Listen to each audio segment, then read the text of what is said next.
à tous, je suis Audrey Zam-Formery, avocate au barreau de Strasbourg en droit du travail et de la sécurité sociale principalement. Et je suis ravie d'animer la première chronique du cabinet Juridialogue auquel j'appartiens. Alors l'objet de cette chronique est de vous guider pour la mise en œuvre de la reprise du travail après le confinement, en vous sensibilisant sur les réflexes à adopter afin de sécuriser juridiquement cette dernière. Alors, vous vous en doutez, il est impossible pour moi de rentrer dans les détails de chaque mesure, non seulement parce que les dispositifs évoluent sans cesse au fil des annonces gouvernementales, mais aussi parce que chaque structure, chaque activité a une réglementation propre, nécessitant une analyse sur mesure. Pour ce sur-mesure justement, et si vous souhaitez faire appel à nos services au terme de cette vidéo, je vous invite à vous rendre sur notre site internet juridialogue.com pour retrouver l'ensemble de nos coordonnées. Alors, comment gérer la reprise d'activité dans le respect de ce qu'on appelle l'obligation de sécurité de résultat de l'employeur, qui est sans doute une des obligations les plus importantes et qui prend tout son sens dans le cadre de la crise sanitaire actuelle. L'enjeu pour vous, employeurs, c'est évidemment de préserver la santé de vos salariés. Et donc, tout d'abord, de rassurer les salariés et maintenir la relation de confiance, mais ensuite aussi de limiter l'absentéisme dû aux arrêts maladie et les contraintes organisationnelles qui en découlent, mais encore limiter, voire exclure le risque contentieux. Alors le risque contentieux, c'est quoi? C'est la responsabilité de l'employeur du fait du manquement à son obligation de sécurité de résultat qui sera portée devant le conseil de prud'homme via une demande de dommages et intérêts formulée par le salarié, ou encore éventuellement dans le cadre d'une procédure de reconnaissance de ce qu'on appelle la faute inexcusable de l'employeur suite à la reconnaissance d'un accident du travail ou d'une maladie professionnelle. Alors, à ce titre, on n'a pas encore énormément de recul, mais sachez d'ores et déjà que le gouvernement a annoncé la reconnaissance automatique des maladies professionnelles pour le personnel soignant qui a été exposé au Covid-19 du fait de son activité professionnelle.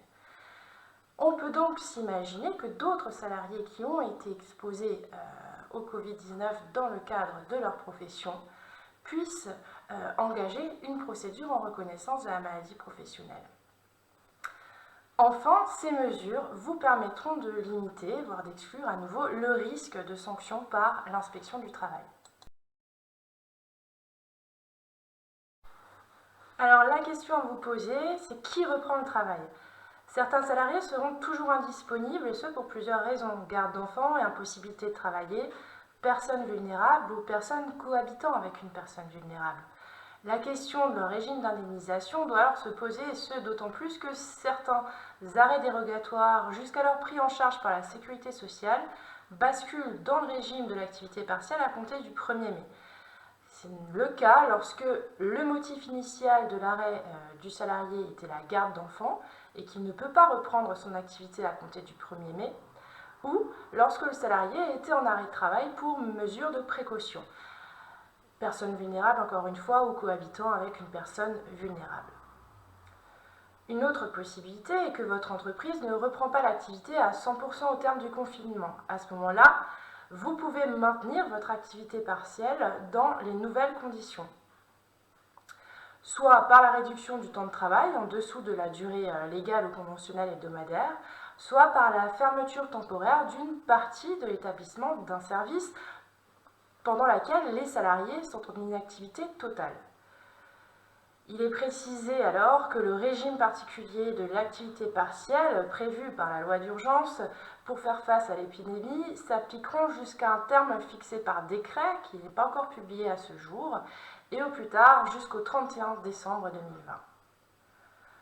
Enfin, se pose également la question de la reprise pour les salariés qui étaient en arrêt maladie non dérogatoire, c'est-à-dire en raison de leur état de santé et de l'organisation de la visite de reprise avec la médecine du travail lorsque l'arrêt est d'au moins 30 jours ou ce qu'il est d'origine professionnelle.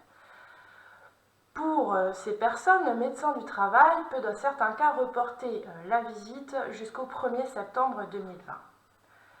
Il est donc ici important de vous rapprocher de votre médecin du travail pour connaître ses intentions, mais également de votre conseil pour établir avec lui les conditions de la reprise d'un salarié dont l'aptitude à son poste n'a pas été appréciée par le médecin du travail. Pourquoi ? Juridiquement, le contrat de travail est considéré comme suspendu jusqu'à la visite de reprise. Et aucune réponse n'est à ce jour donnée quant au régime applicable au contrat de travail entre la fin de l'arrêt maladie et la visite de reprise reportée à une nouvelle date fixée par le médecin du travail. Il faudra donc sur ce point faire preuve de la plus grande vigilance. La deuxième question fondamentale à se poser, c'est comment organiser la reprise du travail.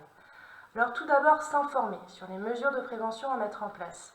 Il y a celles que l'on connaît tous aujourd'hui, la distanciation, le lavage des mains, les masques, et il y a les mesures propres à chaque activité. Et à ce titre, vous trouverez des informations, notamment sur le site du gouvernement, travail-emploi.gouv.fr, qui met à disposition des fiches conseils par métier et des guides téléchargeables, ou encore le site de la Sécurité sociale, donc Amélie, ou le site de l'INRS.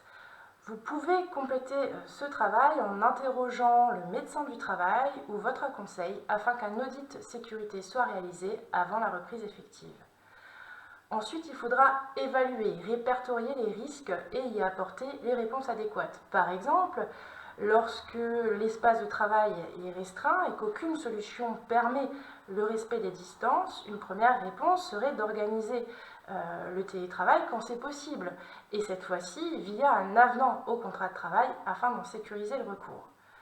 Cette évaluation des risques et les mesures prises doivent être actées dans votre document unique d'évaluation des risques qui doit refléter la situation présente de votre entreprise et donc être mis à jour dans le cadre de la reprise.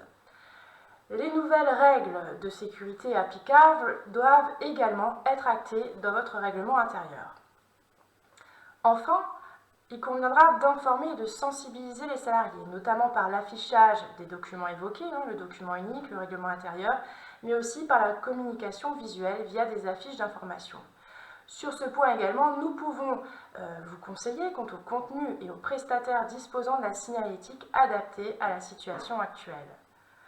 J'espère que cette vidéo vous a éclairé quant aux réflexes à adopter. N'hésitez pas à nous contacter pour toute question, conseil, assistance quant à la mise en œuvre de cette mesure. Notre cabinet intervenant tant en matière de conseil, donc réalisation d'audits, rédaction d'actes, qu'en matière contentieuse, alors en défense, lorsque vous n'avez pas suivi nos conseils, ou en demande, par exemple en matière de contestation des décisions de la CPAM. Bonne reprise à vous et à très vite.